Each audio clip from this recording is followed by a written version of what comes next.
Hello, in front of me I've got Nokia T21. In this video I'll show you how to connect pendrive to your tab. In the beginning make sure that your tab has a USB-C stick and then simply plug it to your charging port in tab. Wait a few seconds and then enter Files app. Go to Browse. And if it's not visible right here, swipe down notification bar. Now format USB drive if you want to use it.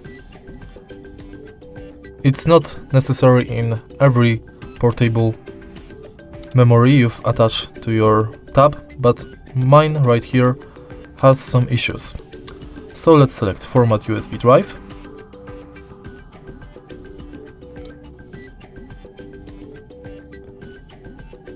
Probably when you attach your pendrive to the tab, you won't have to do it. But now when I've formatted mine, I can enter its internal storage. And that's basically it.